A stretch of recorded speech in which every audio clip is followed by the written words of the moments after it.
يا له من حيوان صغير. إنه القنفذ.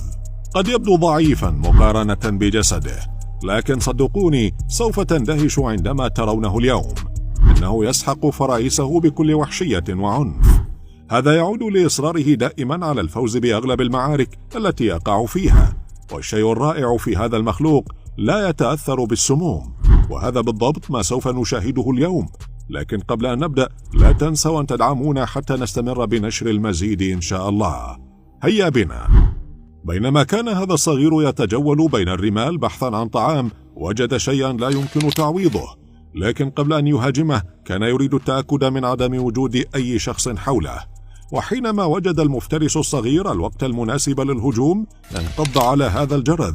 استطاع المفترس الجائع خلال ثوان معدودة الإمساك بالفريسة داخل فمه، وكان كل ما عليه هو تحطيمها حتى لا تهرب. وهذا ما حصل بالتأكيد. لم تتمكن الفريسة ولو لثانية واحدة بالهروب، وكانت طعاما لذيذا لهذا المفترس الصغير. تم تصوير هذه اللقطة الأكثر من رائعة لمعركة بين أفعى الكوبرا وصديقنا القنفذ. كانت الكوبرا في حيرة من أمرها، ماذا ستفعل مع هذا الكائن؟ صديقنا لا يحب الانتظار، وقرر مهاجمة الأفعى والإمساك بذيلها.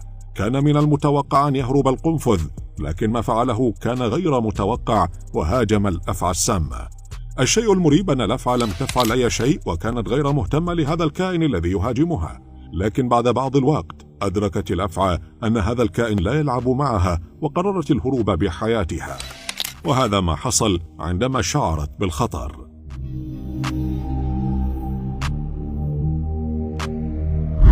بينما كان القط والقنفذ يتشاركون الطعام سويا، هناك طغى الطمع عليهم، وأصبحت مشاركة الطعام غير مقبولة. حينما انتهى طعام القطة قررت أخذ القليل من القنفذ. ردعها القنفذ ولم يعطيها أي شيء. كان على القط ألا يحاول استفزاز القنفذ. انتظر القط وقتا طويلا حتى أسمح له القنفذ بتناول الطعام، لكن كلها مضيعة للوقت. بالطبع لم تحدث معركة بينهما، وانتهى الفيديو والقط لا يزال يتضور جوعا.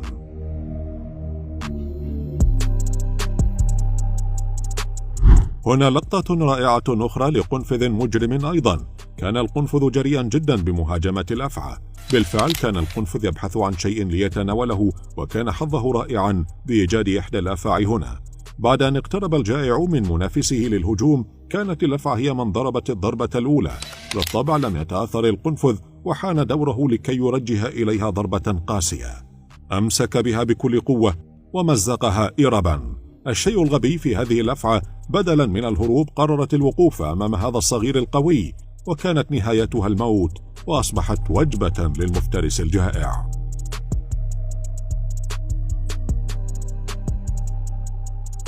بعد أن تمكن هذا الصغير الآخر من غزو إحدى بيوت الأفاعي، بدأ بأكل بيضها ليسكت جوعه. بالطبع كانت الأفعى غاضبة بشدة. كان القنفذ يعلم بأن الأفعى قريبة من بيتها، لكن رغم كل هذا لم يتردد بالهجوم على بيتها وأكل البيض.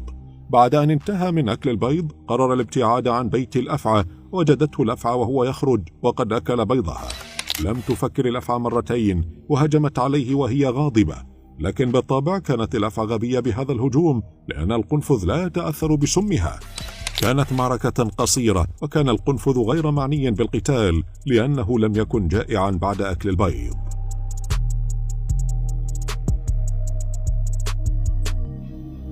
الشيء الذي تعرفونه عن هذا المخلوق أنه لا يتأثر بأي نوع من السموم، إن كانت سم الأفاعي أو عقرب. على سبيل المثال انظروا لهذه الفريسة هنا.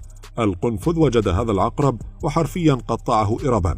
كان رأس العقرب داخل فم القنفذ، وبالرغم من لسع القنفذ داخل فمه لم يتضرر.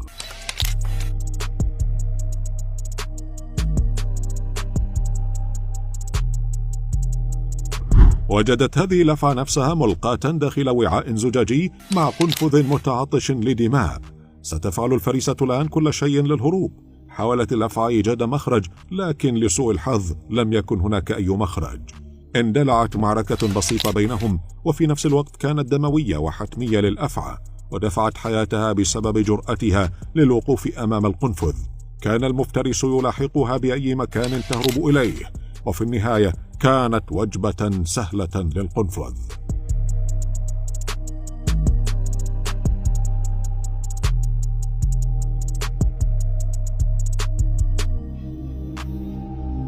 صندوق زجاجي آخر وقع فيه إحدى الفئران المساكين وكانت نهايته محتومة أمام القنفذ.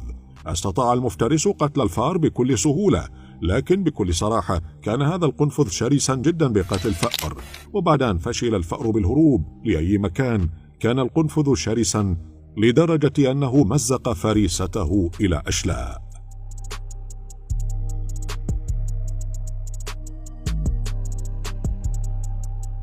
كان هذا القنفذ محظوظا كفاية لإيجاد إحدى الثعابين في الجوار. عندما شاهد القنفذ الأفعى لم يتردد بالهجوم عليها. كانت المعركة قصيرة نوعا ما، لكنها تظهر بكل وضوح قوة هذا المخلوق الصغير. الشخص المحظوظ في مثل هذا الموقف هو المصور. لقد شاهد معركة كبيرة. من الرائع جدا مشاهدة المعارك وقت حدوثها. إن كنتم شاهدتم مثل هذه المعارك أرجو أن تخبرونا عن تجربتكم في التعليقات.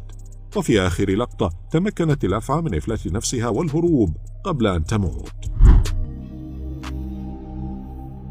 إلى هنا نكون قد شاهدنا جميع الفيديوهات التي معنا.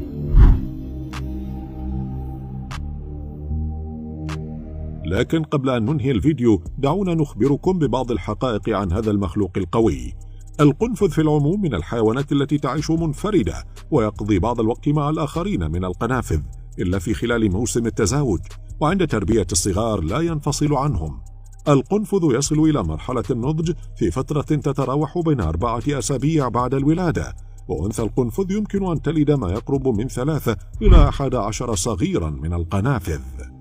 صغير القنفذ يولد أعمى، وتستمر فترة حمل أنثى القنفذ حوالي 42 يوما. صغير القنفذ يولد ولديه أشواك، والتي تسقط ويتم استبدالها بأشواك أقوى عندما يصل إلى مرحلة النضج.